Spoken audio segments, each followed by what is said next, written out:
Di antara anak-anak yang mereka kesulitan untuk mengakses pendidikan, yang paling terberat kondisinya adalah mereka yang punya kebutuhan khusus.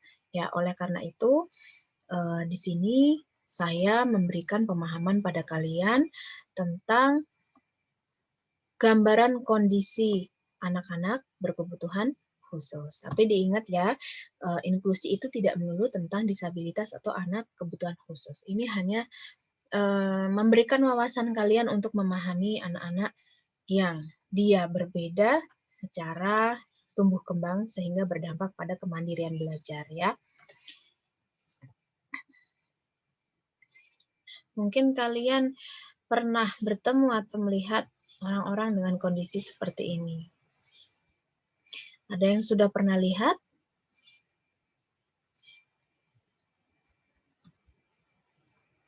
Yang seperti ini pernah? Pernah, Bu. Belum, Bu. Yang gini pernah? Belum. Belum ya? Itu. Kalau yang pertama tadi sudah pernah belum? Sudah. Sudah ya? Sering ya? Kalau yang kayak gini yang pakai alat begini? Belum, Bu. Belum, Bu. Belum tahu Bu. ya. Oke. Ke yang ini? Sering, Bu. Sering, Bu. Mereka pakai tongkat sebagai penuntun arah ketika mereka berjalan ya, untuk mengenali kondisi di sekitar mereka itu mereka pakai bantuan alat seperti ini, tongkat ya. Nah, oke. Mari kita pahami dulu apa itu pengertian ABK. Kita seringkali mendengar ABK gitu. ABK itu apa? Anak berkebutuhan khusus ya, itu singkatan atau akronim dari anak berkebutuhan khusus. Oke, anak. Anak di sini berarti individu yang dia usianya di bawah 18 tahun. Lalu berkebutuhan khusus.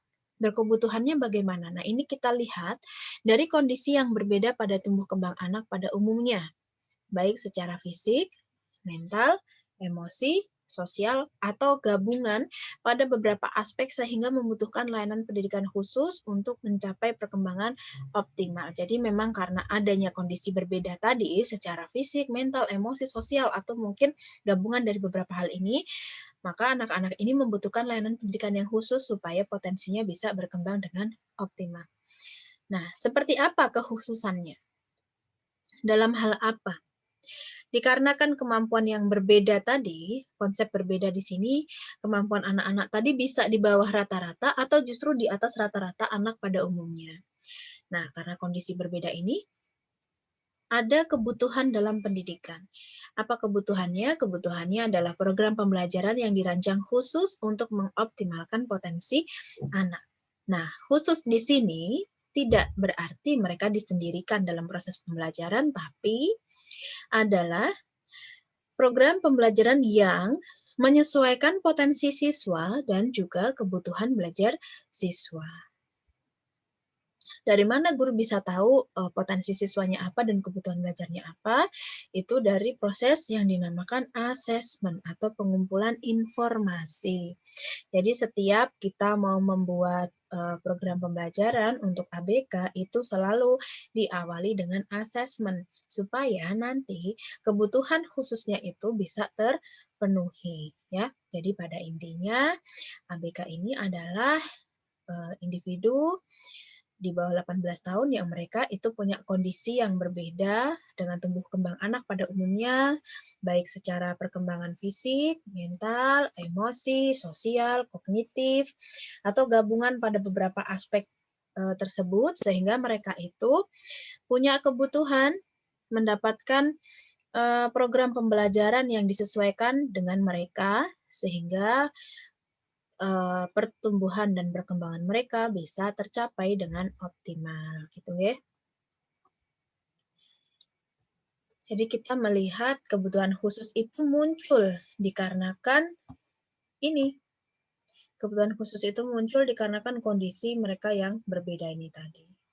Berbeda tadi bisa di bawah rata-rata atau di atas rata-rata. Jadi tidak hanya anak-anak yang di bawah ya, yang di atas pun juga. Nanti kita akan bahas satu-satu. Lalu bagaimana seorang anak bisa mengalami kondisi tersebut? Penyebab anak menjadi ABK ini bisa dari faktor prenatal atau sebelum kelahiran, alias dalam kandungan, bisa dalam proses kelahiran dan proses setelah kelahiran. Nah, dalam kandungan di sini bisa saja ketika ibu mengandung, bayinya atau janin itu terserang oleh virus ya. Ibunya itu kena virus TORCH. TORCH itu apa? Toxo, rubella, JMV, dan herpes. Lalu virus itu masuk melalui plasenta dan mengenai si janin. Nah, nanti virus itu dia menyerang di organ mana, di saraf mana. Nanti organ atau saraf yang diserang itulah yang kemungkinan berdampak dia mengalami gangguan ketika anak sudah lahir. Lalu bisa juga dikarenakan ibu mengkonsumsi obat-obatan tertentu yang berbahaya untuk kandungan. Jadi semestinya ya diminimalisir penggunaan obat-obat ya kalau ibu sakit gitu ya. Dan penggunaan obat-obat itu tidak boleh sembarangan, harus di bawah kontrol seorang dokter. Ibu mengkonsumsi alkohol, merokok, dan narkotika. Ini bisa merusak sistem saraf dari janin. Kurangnya asupan gizi ibu hamil. Nah, di sini yang namanya janin itu dia bisa bertumbuh, bisa berkembang itu kalau mendapatkan asupan gizi yang tepat dari ibunya. Kan dia itu ambil dari makanan ibunya ya, lewat plasenta. Nah, kalau ibunya ini asupan gizinya kurang, ya nanti bisa mempengaruhi pertumbuhan dan perkembangan anaknya. Nah, artinya si bayi ini juga kurang gizi gitu ya. Nah, biasanya tumbuh kembang yang baik itu ditunjukkan dengan pertambahan seiring usia itu berat badan bayinya tambah gitu ya. Tuh. Lalu bisa juga karena terkena radiasi dari ronsen. Makanya ibu-ibu hamil ini mereka tidak diupayakan untuk tidak mendapatkan treatment medis berupa sinar-sinar ronsen kayak gitu ya. Kelainan bawaan atau genetik ini juga bisa secara genetis diturunkan dari keluarga, adanya sifat-sifat yang resesif di dalam genetik, sifat-sifat buruk yang minor gitu ya, itu diturunkan. Jadi mungkin tidak langsung dari orang tuanya, tapi mungkin dari dulu mbah-mbahnya ada yang seperti itu. Kelainan metabolisme ibu atau diabetes ini juga mempengaruhi bagaimana tumbuh kembang janin di dalam kandungan. Kelahiran bayi prematur. Nah, kalau bayi prematur, ini itu bayi yang belum saatnya lahir. Jadi dia lahir di usia kurang dari 37 minggu, di mana organ mereka itu kan belum matang, belum siap untuk dilahirkan. Jadi mereka berpotensi nanti mereka mengalami gangguan pada beberapa aspek perkembangan. Tapi ada juga bayi prematur yang ternyata sehat itu juga ada ya. Nah, ketika bayi ini nanti lahir, terus dia dapat asupan yang bagus dari ASI-nya, dari makanannya, kemudian stimulasi dari lingkungan ya, dari orang tua, kemudian stimulasi tambahan seperti medis gitu ya, kayak fisioterapi, kemudian okupasi dan lain sebagainya, itu nanti sangat membantu untuk mencegah adanya hambatan perkembangan pada si bayi prematur ini. Gitu. Jadi tidak semua bayi prematur mengalami disabilitas ya. Dan bentuk disabilitasnya itu juga belum tentu yang sifatnya fisik terlihat, tapi bisa juga seperti hiperaktif, gangguan emosi, seperti itu. Tapi ada juga yang tidak ya. Saya punya teman dia prematur, orangnya pinter banget. Dia pinter banget ya. Emang tubuhnya kelihatan kecil gitu ya. Tapi dia pinter banget orangnya. Tuh. Lalu pada proses perinatal atau kelahiran, nah beberapa kelahiran itu kan ada yang tidak lancar. Proses melahirkan itu ada yang tidak lancar sehingga tim medis menggunakan alat bantu untuk mengeluarkan bayi, misalnya penjepit atau vakum gitu ya. Nah kadang-kadang kalau misalnya terjadi cedera karena nggak tahu teknis bagaimana, bisa menyebabkan kerusakan saraf yang ada di kepala bayi. Atau bisa juga cedera saat proses kelahiran, kurang oksigen ke otak bayi. Jadi kelahiran yang terlalu lama, proses kelahiran yang terlalu lama itu berbahaya untuk si bayi juga. Karena kan bayi ini dia dapat oksigen, makanan itu dari tali pusat dengan ibunya ya, dari situ. Nah, dalam proses kelahiran itu kan posisinya si bayi ini kan mau mencari jalan keluar gitu ya. Nah, kadang-kadang si tali pusat ini kan sudah kondisinya sudah nggak bagus karena dia sudah terulur seperti itu. Kadang-kadang ada yang lepas juga kayak gitu kan. Nah, sehingga oksigen ke otak bayi ini, asupan ke bayi ini juga berkurang gitu ya, sehingga menyebabkan nanti mungkin di otak bayi ada cedera dan sebagainya. Nah, lalu pada setelah kelahiran, seseorang itu berpotensi menjadi disabilitas atau ABK ketika mereka terkena penyakit, mengalami kecelakaan, atau karena pola asuh dalam keluarga, ada trauma, atau mungkin kurang asupan nutrisi. Terutama ini 1000 hari pertama anak. Jadi ketika anak usia 0 sampai 3 tahun setelah mereka dilahirkan ya, balita ya, 0 sampai 3 tahun, batita berarti ya. Nah, ini penting sekali harus dikasih asupan nutrisi makanan yang bergizi, yang sehat. Nggak cuma dia, tapi ibunya juga. Kenapa? Karena ibunya menyusui dia kan sampai 2 tahun. Ibunya juga harus makan makanan yang sehat.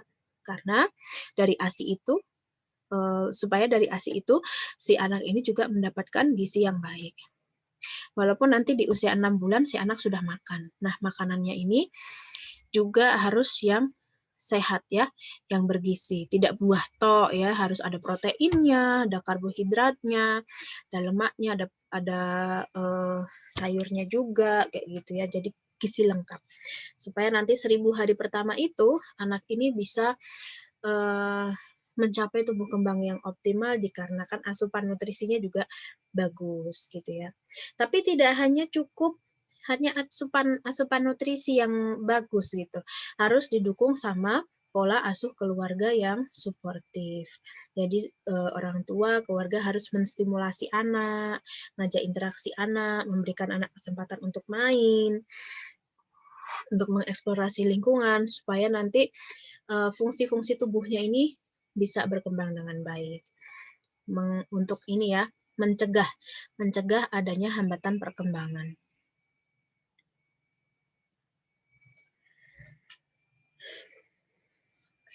Selanjutnya adalah jenis-jenis anak berkebutuhan khusus. Nah, di sini ada 2 kategori besar anak berkebutuhan khusus, yaitu temporer dan juga permanen. Kalau temporer itu dia sementara. Anak-anak dengan latar belakang ekonomi bawah, ini contohnya ya, anak-anak dengan latar belakang ekonomi bawah, anak-anak jalanan, korban bencana alam, korban kekerasan, anak yang tinggal di keluarga tidak harmonis, anak-anak di daerah perbatasan dan pulau terpencil, anak-anak yang menjadi korban HIV/AIDS, anak-anak pengidap penyakit keras, dan lain sebagainya. Kemudian untuk yang ABK permanen atau tetap, itu contohnya hambatan fisik, hambatan sensori, hambatan mental, hambatan perilaku dan emosi, kemudian multiple handicap atau kondisi hambatan yang ganda ya, tidak hanya satu hambatan tapi bisa beberapa. Kesulitan belajar, lambat belajar, autis, gifted talented, dan gangguan pemusatan perhatian dan hiperaktif. Oke, kalau kita amati jenis-jenis ABK ini sebetulnya ada perbedaan yang signifikan. Kenapa dia temporer, kenapa dia permanen. Nah, dari sini mungkin ada yang bisa menyampaikan kenapa ada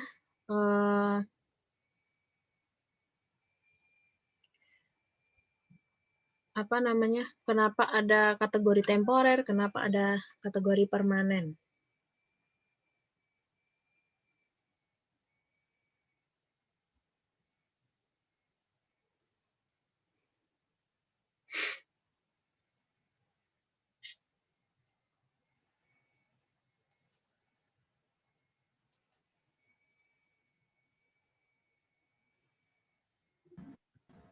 Saya, Bu, mencoba. Oke, siapa ini? Mbak siapa?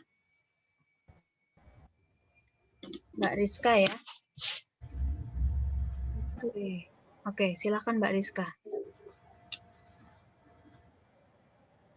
Jadi temporer itu jenis hambatan yang suatu saat bisa diperbaiki gitu. Terus untuk yang permanen itu kalau dia sampai dewasa nggak bisa diperbaiki, Bu. Kayak hambatan fisik gitu kan susah untuk diperbaiki.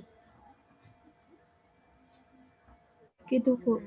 Oke, yang lain ada?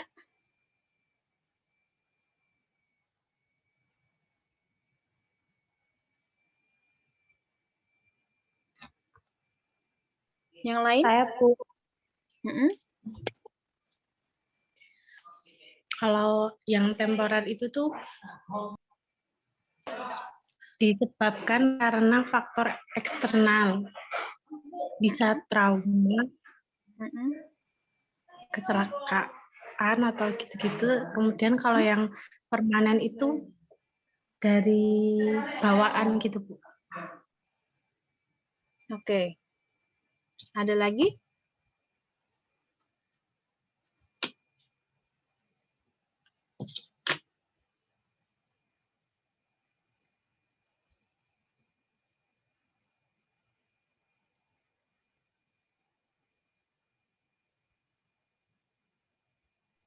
Saya, Bu, menambahkan sedikit punya Rizka.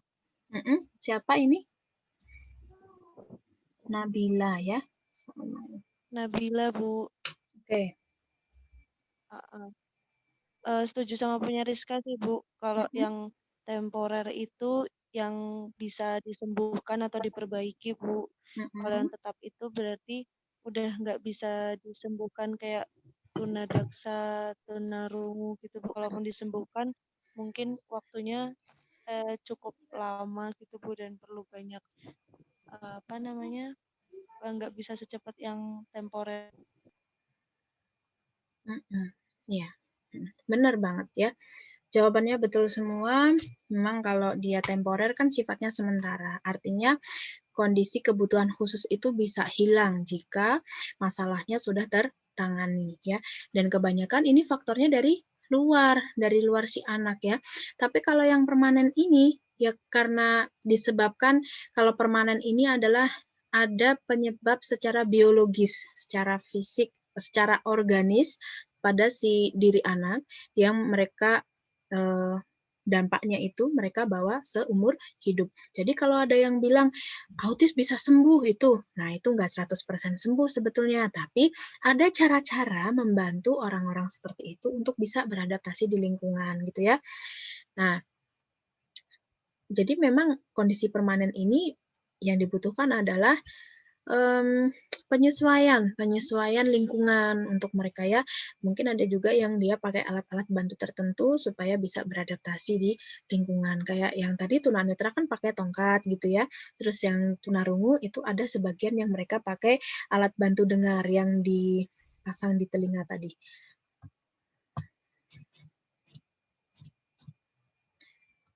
Nah, ini namanya alat bantu dengar. Ini fungsinya untuk memperbesar frekuensi, menyesuaikan frekuensi, karena dia masih punya sisa pendengaran, sebetulnya masih bisa mendengar, hanya lemah gitu ya.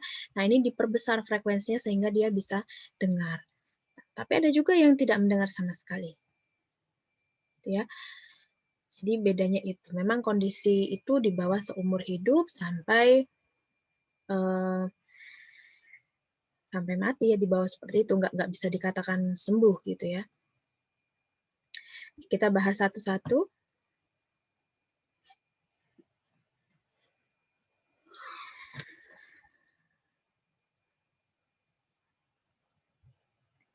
Hambatan fisik atau motorik. Mengalami hambatan dalam bergerak dikarenakan kelainan pada sistem otak atau cerebral atau sistem otot dan rangka. Ini sistem gerak ya. Ini sistem otak atau sistem gerak otot dan rangka. Nah, ini macam-macamnya, ada yang seperti ini, ada yang mungkin kalian pernah tahu polio yang kakinya itu atau tangannya atau anggota tubuh ini ya, bisa kaki, bisa tangan, bisa kaki dan tangan itu terlihat lumpuh, layu, mengecil gitu ya, seperti tidak bertenaga, nggak bisa digerakkan gitu. Nah, ini polio. Lalu ada juga cerebral palsy atau lumpuh otak. Nah, ini karena sudah di bagian otaknya yang bermasalah sehingga bisa menyebabkan gangguan di aspek-aspek perkembangan lainnya. Karena kita tahu bahwa otak itu adalah salah satu bagian dari sistem saraf pusat kita. Sistem saraf pusat kita yang lain selain otak adalah ini, tulang belakang ya. Ada juga kondisi spina bifida namanya, di mana pertumbuhan tulang belakang ini tidak tertutup dengan sempurna. Jadi ada tonjolan, bahkan ada yang tidak tertutup ya, jadi kayak terlihat gitu ya. Nah, ini juga mempengaruhi nanti, mempengaruhi kemampuan si anaknya, ya tergantung saraf apa yang ada di ini, yang terluka ini ya, yang terbuka ini. Lalu ada juga hidrosepalus. Nah, hidro ini kan cairan ya. Jadi kepalanya itu ada cairannya. Cairan apa ini? Ini cairan otak. Nah, si cairan otak ini lama-lama akan menekan si otak sehingga menyebabkan beberapa hambatan perkembangan gitu ya. Nah, ini biasanya harus dikeluarin ini, dioperasi gitu, dipasang selang gitu buat mengeluarkan cairan yang ada di sini. Lainnya itu ada amputasi. Amputasi itu penanganan medis yang dia menghilangkan bagian tubuh tertentu karena untuk tujuan keselamatan ya, misalnya karena penyakit atau kecelakaan. Kemudian ada juga kelainan bawaan atau kongenital. Contohnya itu kayak yang dia lahir tangannya yang satu hanya sampai siku misalnya, atau mungkin jari-jarinya kurang jumlahnya kayak gitu ya.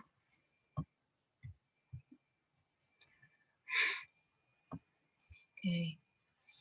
Hambatan sensori. Sensori itu kan sistem indera ya. Ini ada dua, visual impairment dan hearing impairment. Kalau visual impairment ini terkait pada proses input informasi yang kita peroleh dari organ penglihatan. Hambatan penglihatan karena terjadi gangguan pada organ penglihatan. Nah, ini ada kategori yang total blind dan low vision.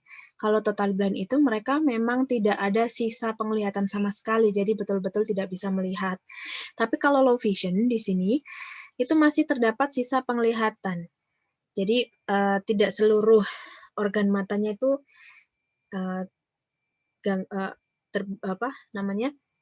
terganggu gitu. Jadi masih ada penglihatan meskipun penglihatannya itu hanya sedikit gitu ya. Nah, untuk yang low vision ini, ketika mereka siang hari, itu pagi hari, siang hari itu mereka masih bisa melihat ya. Tapi kalau nanti sore, malam itu mereka seringkali menjadi total blind. Karena apa? Karena sangat tergantung pada adanya cahaya yang masuk. Kan kita bisa melihat itu kalau ada cahaya yang masuk ke mata. Nah ini, low vision ini, input cahayanya ini mungkin hanya sedikit ya.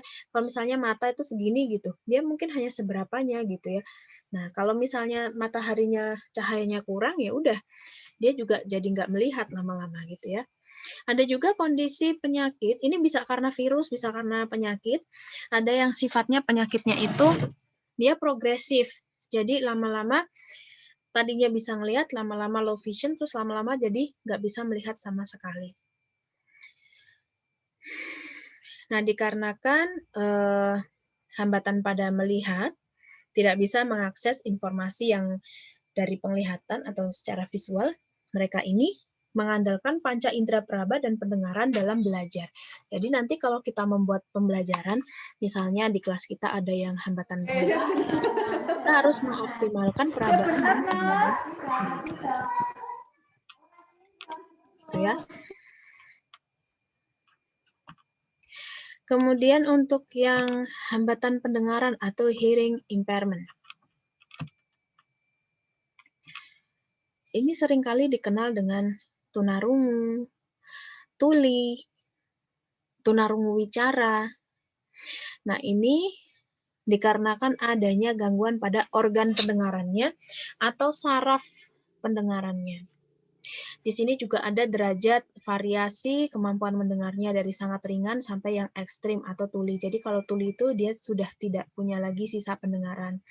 Beberapa anak yang mengalami hearing impairment ini mereka masih punya sisa pendengaran ya. Nah, kemampuan pendengaran itu bisa diukur dengan suatu alat namanya BERA. Jadi ada rentang frekuensi sekian sampai sekian yang secara umum itu bisa didengar oleh manusia, dan anak-anak yang hambatan atau gangguan pada organ pendengaran ini mungkin mereka lebih kecil lagi frekuensi yang banyaknya frekuensi yang bisa mereka dengar. Jadi bagi yang dia punya sisa pendengaran itu seringkali disarankan dibantu dengan ini, alat bantu dengar. Ini gunanya untuk menyesuaikan frekuensi sehingga mereka bisa mendengarkan informasi. Tapi penggunaan ini tuh tidak mudah ya, karena kata teman-teman yang pakai, ini sakit kalau dipakai di telinga. Jadi ada kayak apa ya? Mungkin kalau kita itu suka menging gitu kan nggak enak ya, karena frekuensi yang berbeda itu tadi loh. Nah ini mereka katanya sih sakit kalau pakai ini. Jadi saya dulu pernah dampingin anak di SMK, itu harusnya pakai ini tapi dia nggak mau pakai. Karena sakit itu tadi, telinganya nggak enak, sakit, bunyi gitu ya. Nah orang tuanya cerita juga, harusnya dia pakai tapi nggak mau karena dia ngeluh sakit. Kemudian ada teman saya juga bilang, pakai seperti ini tuh sakit, tidak nyaman di telinga, dan ada literatur yang bilang juga seperti itu. Sehingga mereka banyak yang menolak pakai ini, dan yang nyaman ya mereka tidak mengandalkan pendengaran mereka, sudah mengandalkan penglihatan mereka saja kayak gitu. Nah, seringkali anak yang hambatan pendengaran ini disertai dengan hambatan untuk berbicara. Kenapa punya hambatan berbicara? Karena mereka itu kan tidak mendengar ya, atau kemampuan mendengarnya lemah atau tidak mendengar sama sekali, sehingga tidak ada asupan bahasa. Nah, dalam proses kita belajar bahasa, itu kan kita dengar dulu, kemudian menirukan gitu kan.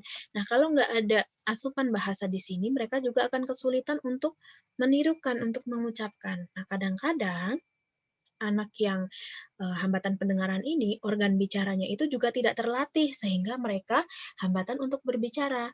Padahal kalau mau diperiksa lebih lanjut, organ bicara mereka itu tidak masalah, tapi karena tidak terstimulasi, tidak terlatih, mereka jadi nggak bisa bicara.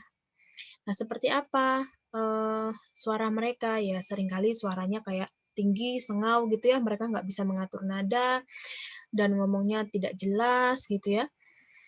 Nah, kemudian ada juga nih yang anak-anak mereka terlatih, organ bicaranya terlatih ya, mendapatkan stimulasi sejak dini untuk bicara. Jadi mereka bisa ngomong seperti orang pada umumnya.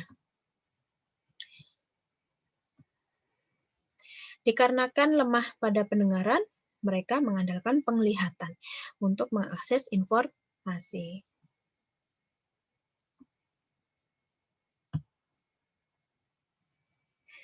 Selanjutnya adalah hambatan intelektual.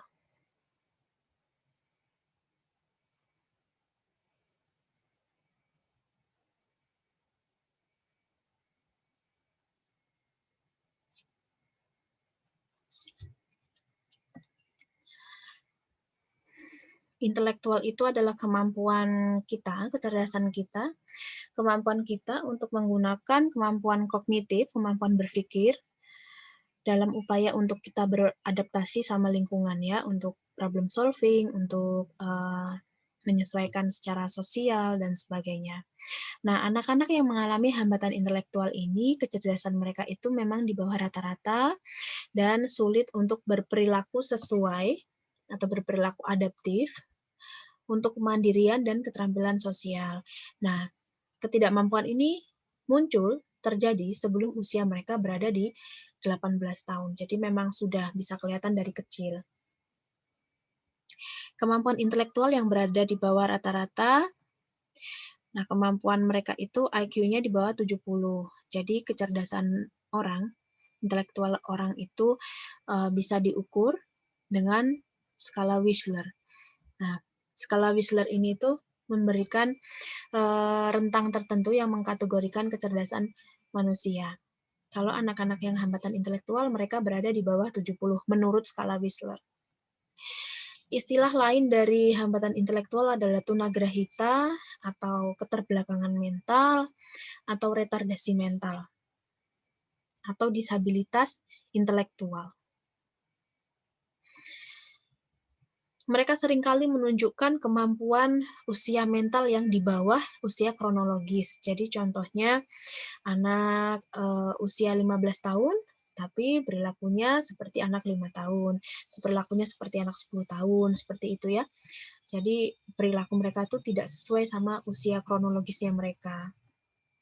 Klasifikasi berdasarkan IQ, ya memang ini intelektual tadi ya dihitung dengan IQ yang diukur dengan skala Wissler. Semakin berat kondisinya, semakin membutuhkan support dari lingkungan. Nah, ini adalah klasifikasi berdasarkan IQ ya.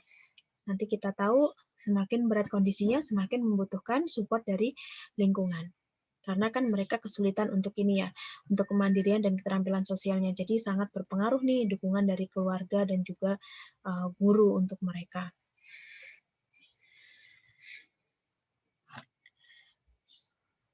Pada 51 sampai 70 IQ-nya ini kategorinya masih ringan. Mereka mampu didik secara setara dengan SD, tidak jauh berbeda dengan anak normal, nggak kelihatan bahkan ya. Sedikit mengalami kelambatan sensomotorik. Sensomotorik itu perpaduan sensoris kan sistem indera ya, dan motorik atau kemampuan keterampilan fisik. Kurang mampu berpikir abstrak, logis, analisis, asosiatif, dan fantasinya lemah. Kurang mampu mengendalikan perasaan, mudah dipengaruhi, dapat bergaul dan menyesuaikan diri di lingkungan yang terdekat dan sederhana, serta mampu melakukan pekerjaan sederhana dengan mandiri. Jadi mereka ini masih bisa belajar sebetulnya. Mereka ini masih bisa belajar ya, disebut mampu didik ya. Nah, mereka ini belajarnya lebih ke yang fungsional, jadi kayak hal-hal sederhana, akademik yang sederhana yang nanti dipakai di kehidupan sehari-hari mereka. Nah, ini mereka masih bisa ya diajak komunikasi ya, masih bisa bergaul juga. Ya, tapi nampak seperti orang yang polos gitu ya. Dan bisa belajar kalau materi itu disajikan berupa hal-hal yang konkret. Lalu pada IQ 36-50 ini sedang kategorinya. Beberapa nampak ciri fisik yang berbeda karena kondisi klinis, contohnya adalah Down syndrome. Nah, yang di gambar pertama tadi kan ada ini ya gambar anak, wajahnya seperti orang Mongol gitu ya. Nah, itu adalah Down syndrome. Hampir tidak ada inisiatif, kekanakan, sering melamun atau sebaliknya, kurang peka terhadap aturan yang berlaku. Nah, anak-anak yang di sini, kategori sedang ini bisa dikatakan sebagai mampu latih. Jadi masih bisa dilatih dengan satu keterampilan, satu. Itu dilatih terus sampai dia memang betul-betul bisa melakukan dengan mandiri. Kalau yang di sini masih bisa belajar banyak hal, tapi yaitu harus yang konkret, kemudian yang fungsional. Yang fungsional itu yang bisa diterapkan di sehari-hari. Lalu berat sampai sangat berat. Ini 20 sampai 35 gitu ya, dan di bawah 20. Jadi kalau yang ini mereka sudah mampu rawat ya, karena jasmaninya lemah, alat pencernaan kurang berfungsi, lambat berjalan, jalan tidak teratur, sebagian besar disertai dengan multi handicap atau ganda, kondisi disabilitas yang ganda. Ketidaktepatan mengikuti petunjuk, sulit merespon situasi sekitar, kadang tidak bereaksi dalam proses komunikasi. Nah, kalau sudah seperti ini, jelas sekali mereka membutuhkan support dari keluarga, bahkan dirawat untuk makan, minum, buang air itu dibantu sama keluarga ya. Hidupnya sangat bergantung dengan dukungan keluarga. Nah, ini Down syndrome. Ya, kalian mungkin sering lihat yang wajah-wajah seperti ini ya. Mirip-mirip gitu ya. Ada ciri fisik tertentu. Ya, ini Down syndrome ya. Dia masuk ke hambatan intelektual. Mereka itu mengalami kromosom gen yang ke-21.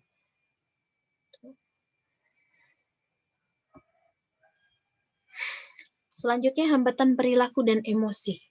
Disebut dengan istilah lainnya adalah tunalaras atau gangguan emosi, emotional disturbance atau kelainan psikologis ya.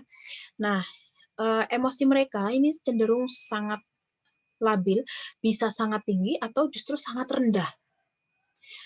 Dan kita bisa melihat itu dari perilaku mereka. Perilakunya itu bisa agresif atau menyerang orang lain, merusak benda, bisa justru menarik diri, bisa justru defensive behavior, sukanya ngeyel gitu ya, menentang gitu ya, atau justru sering mengalami kecemasan dan sebagainya. Ini masih banyak sekali jenis hambatan perilaku ya. Nah, ini hanya contoh-contoh saja. Jadi perilaku mereka itu bisa sangat menonjol dengan agresif, menentang orang lain, atau justru sangat menarik diri atau konflik batin, galau banget, depresi, yang gitu-gitu ya.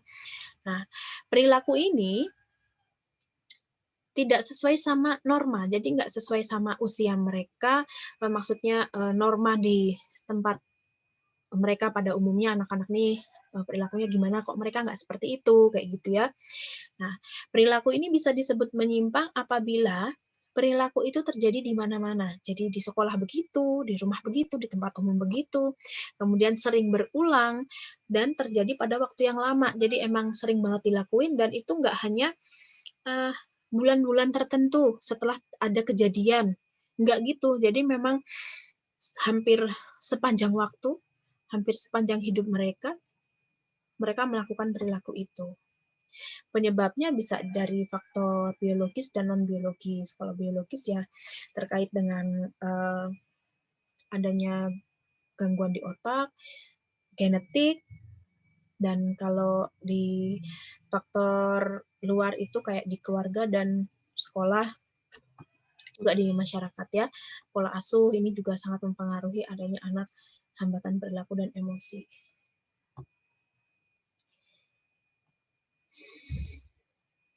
Lalu multiple handicap atau tunaganda. Multiple ini berarti kan lebih dari satu ya. Jadi ada 2 atau lebih hambatan yang dialami oleh seorang anak. Contohnya ada hambatan pendengaran dan penglihatan, cerebral palsy disertai autis, tunagrahita disertai lambat bicara dan autis misalnya. Atau dengan hambatan penglihatan. Nah, di sini ada kajian khusus namanya MDVI. Hambatan penglihatan disertai hambatan yang lainnya. Jadi anak-anak yang punya hambatan penglihatan ditambah dengan kondisi hambatan lainnya itu dikaji dalam kajian MDVI. Selanjutnya, kesulitan belajar.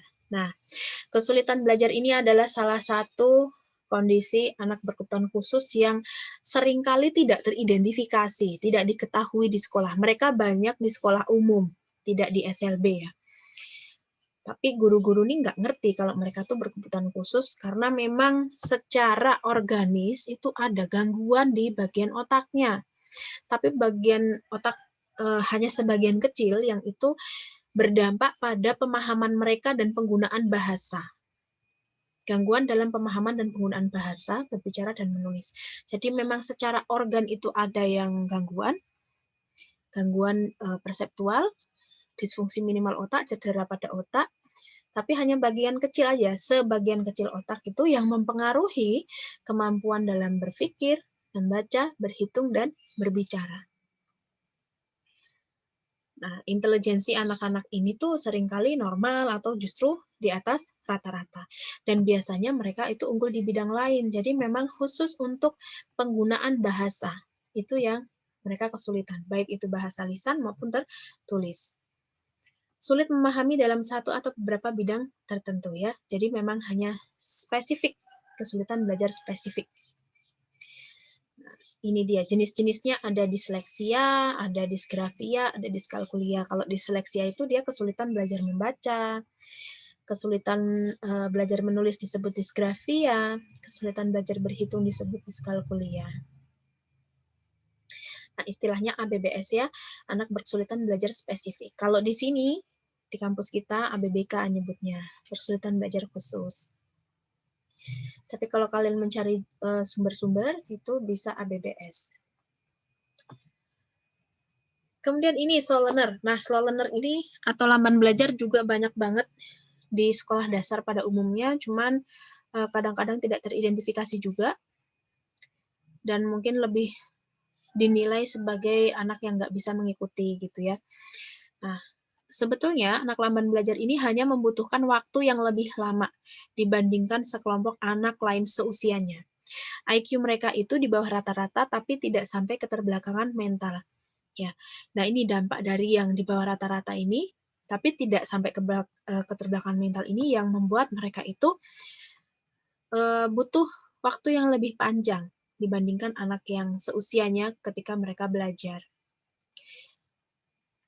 Ada yang menyebut mereka sebagai borderline ya, ambang batas antara retardasi mental dan rata-rata.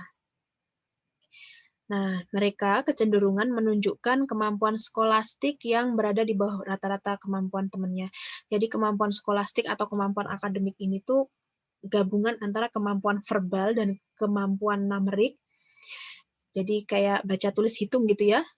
Nah, kalau di akademis itu kan maupun mau dia pelajaran IPS, IPA, itu kan dia pasti pakai kata-kata tertulis ya kan. Terus matematika itu kan pakai angka-angka. Nah, si anak-anak ini tuh bisa menunjukkan secara keseluruhan kemampuan skolastiknya itu berada di bawah rata-rata teman seusianya. Jadi bisa dibilang kalau nilai mereka itu hampir di seluruh mata pelajaran itu ada di bawah rata-rata atau tidak mencapai ketuntasan. Kalau kita lihat kondisi mereka dengan kemampuan intelektual di bawah rata-rata, tapi tidak juga keterbelakangan mental, ini berdampak pada kesulitan untuk berpikir rasional, memori lemah, konsentrasi tidak lama, sulit mengungkapkan ide, membutuhkan waktu lebih lama dalam menerima informasi. Nah, hal ini berdampak pada akademik di sekolah dan kehidupan sehari-hari. Kalau di sekolah ya mereka sulit mengingat materi atau perkataan guru dari pelajaran yang sudah disampaikan sebelumnya, kemudian sulit menggabungkan informasi yang disampaikan di materi kemarin sama materi yang baru, kemudian kesulitan ketika diminta menjelaskan gitu ya, atau mengungkapkan pendapatnya, kesulitan untuk mengikuti prosedur, karena kan berkaitan prosedur itu kan langkah-langkah kayak gitu kan panjang gitu ya. Nah, mereka itu kan kesulitan di sini. Konsentrasinya nggak lama, terus memorinya juga lemah. Apalagi ini, sehingga mereka butuh waktu lebih lama ya. Jadi kalau untuk hal-hal yang langkah-langkah itu, kalau langkah-langkahnya panjang, mereka kesulitan. Butuh waktu lebih lama dalam mengerjakan tugas. Nah, mungkin teman-temannya mengerjakan 10 soal itu bisa dalam waktu 30 menit, tapi mungkin dia membutuhkan waktu 1 jam misalnya. Nah, dalam kehidupan sehari-hari dengan kondisi ini, itu juga berdampak. Dia butuh waktu yang lebih lama untuk berkegiatan, mengerjakan kegiatan sehari-hari, sulit mengingat pesan, sulit mengungkapkan pendapat, dan lain sebagainya. Kurang lebih, itu sama kesulitannya yang dihadapi di sekolah, tapi konteksnya untuk kehidupan sehari-hari. Tuh.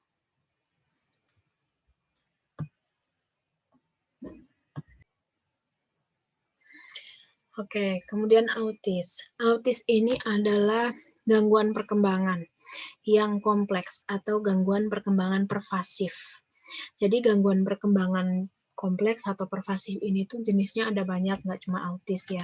Contohnya ada terlambat bicara atau speech delay, ada PDD-NOS, ada Asperger syndrome, Rett syndrome, West syndrome, dan lain sebagainya. Nah, tapi kondisi yang terberat itu adalah kondisi autistik. Hambatan perkembangan yang terjadi secara neurologis atau sistem saraf. Nah, ini berdampak pada kesulitan untuk berperilaku adaptif atau berperilaku sesuai norma dan situasi. Kemudian kesulitan dalam komunikasi, baik yang dia reseptif dan ekspresif. Kalau reseptif itu kan pemahaman ya, ekspresif itu yang mengungkapkan. Kemudian kesulitan dalam interaksi sosial. Nah, mereka seringkali dikatakan sulit untuk terlibat dalam interaksi dengan orang lain di lingkungannya. Nah, makanya kan kalau orang sulit ini ya diajak ngomong sama temennya gitu karena asik sendiri tuh seringkali disebut autis gitu ya buat bercanda. Nah itu sebetulnya nggak boleh seperti itu. Kondisi autis ini tuh berat banget ya. Ini tuh gangguan perkembangan yang memang kompleks, berdampak yang besar banget buat kehidupan si anak itu, dan keluarga itu sangat supportnya tuh kebutuhan support buat keluarga itu besar banget. Ini sangat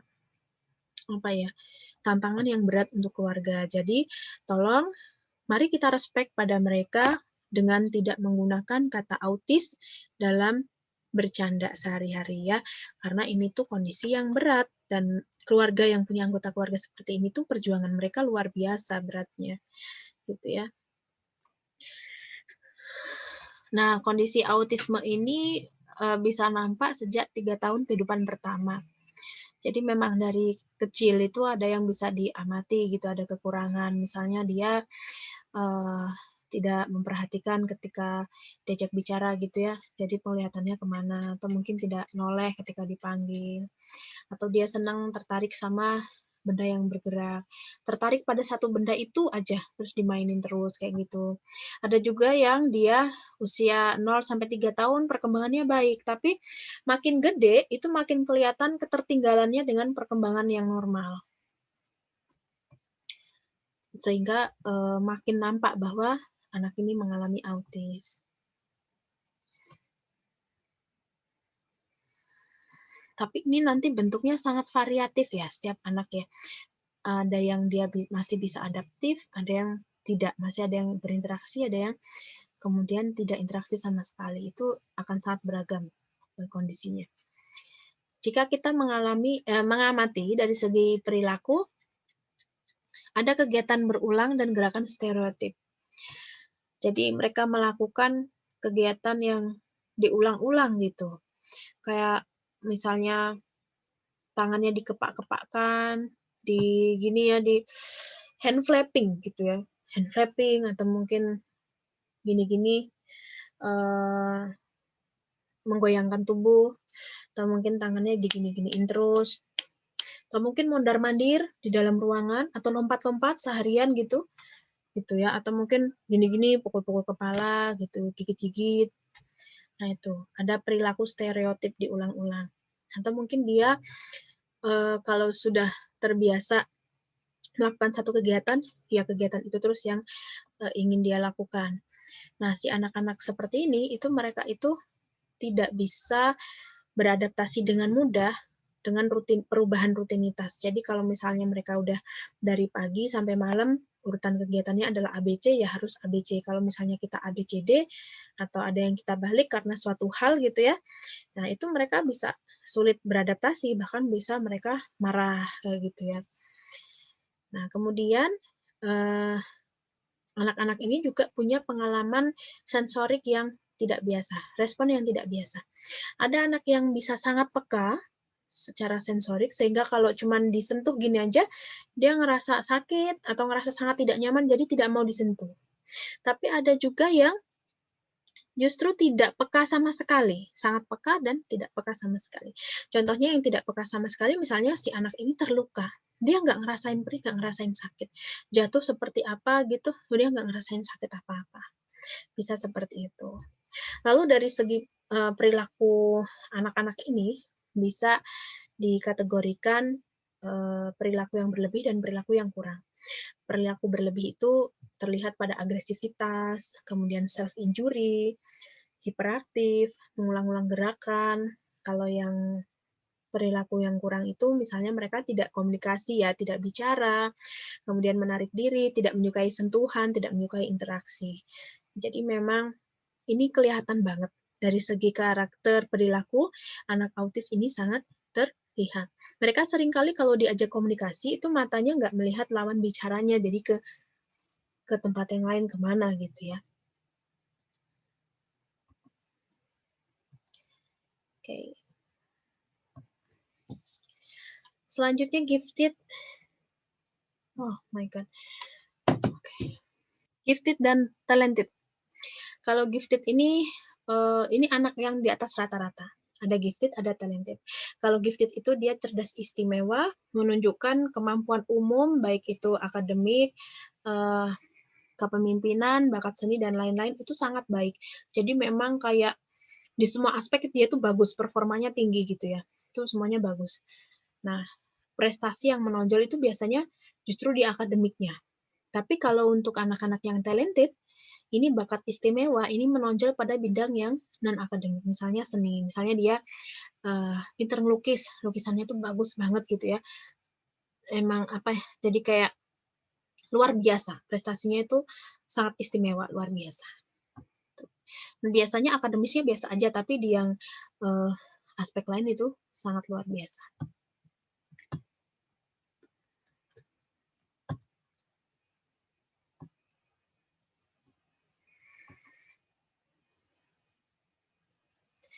Gangguan pemusatan perhatian dan hiperaktif. Nah, ini juga ada juga ini di SD ya. Ini juga banyak di SD. Individu mengalami kesulitan untuk mengendalikan impuls, menghambat perilaku, kesulitan sosial, dan kesulitan lain yang saling terkait. Nah, ini tuh disebabkan karena mereka sulit memusatkan konsentrasi, kemudian mereka itu impulsif dan hiperaktif. Nah, ini menyebabkan mereka kesulitan untuk berperilaku sesuai norma di lingkungan. Dan tentu saja mereka sulit untuk menjalin hubungan sosial, sehingga mengalami banyak kegagalan di aspek kehidupan, baik di sekolah maupun di keseharian. Nah, ini karakternya ini memang si anak ini sering bergerak gitu ya. Kemudian mereka sulit untuk fokus, jadi kayak konsentrasi pada satu hal itu nggak bisa aja dipindah lagi ngomongin apa, pindah lagi ngomongin apa, pindah lagi komentarin apa, kayak gitu kalau di kelas anaknya itu. Terus impulsif, merespon dengan cepat tanpa pikir panjang. Jadi perilaku mereka itu tidak pernah dipertimbangkan masak-masak, apa sih dampaknya kayak gitu. Contohnya nih, ada anak yang dia itu main di lingkungan sekolahnya, terus dia lihat layangan di genteng sekolahnya. Dia naik, ambil layangan itu. Kemudian dia mau turunnya bingung gimana. Nah, yang di pikiran dia itu hanya ngambil layangan. Saya harus naik ke sana. Tapi dia nggak mikir gimana cara turunnya, itu nggak kepikiran sama dia. Nah, itu impulsif. Impulsif juga bisa dilihat dari ketika konflik ya, ada konflik dengan temannya. Mungkin temannya nggak sengaja nyenggol dia langsung marah, bereaksi berlebihan, marah yang sangat marah gitu ya. Nah, itu. Melihat rangsangan, langsung direspon tanpa memikirkan akibatnya. Nah, itu ya. Anak-anak ini ada yang disertai dengan hiperaktif, ada yang tidak. Kalau yang disertai dengan hiperaktif itu istilahnya ADHD, tapi kalau yang tidak disertai hiperaktif itu ADD.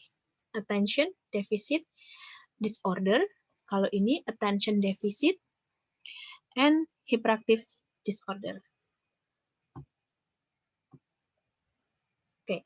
Untuk hari ini materinya sudah selesai.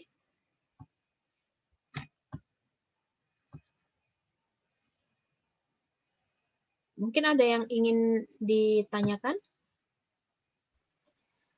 Saya, Bu. Sebutkan nama dan NIM.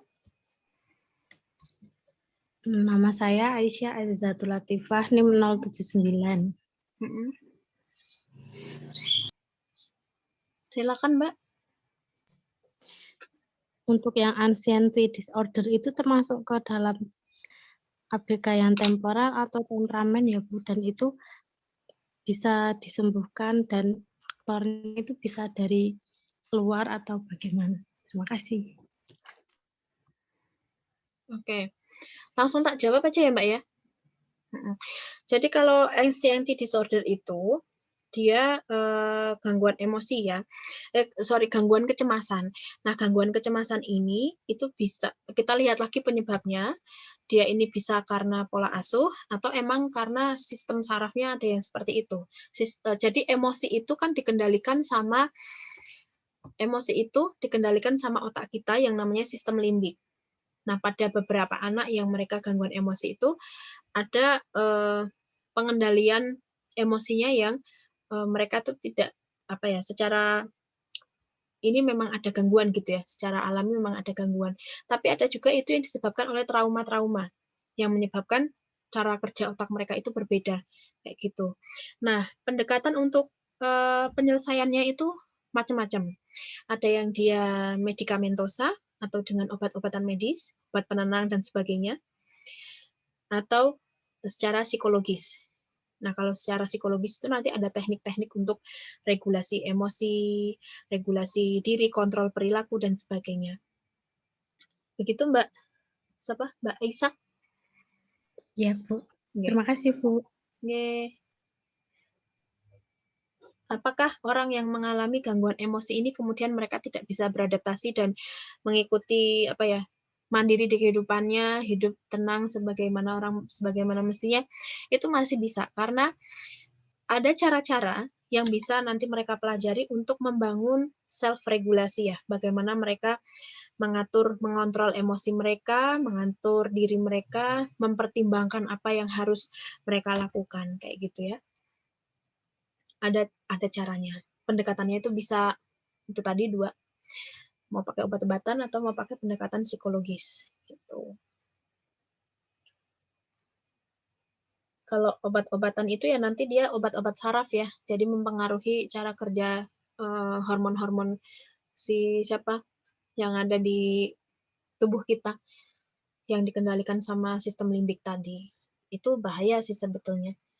Ya kan kayak dikasih zat tertentu yang bisa membantu tubuh kita mengeluarkan hormon tertentu supaya kita merasa bahagia atau supaya kita nggak sedih, supaya kita jantungnya ini nggak berdebar terus, misalnya kayak gitu kan.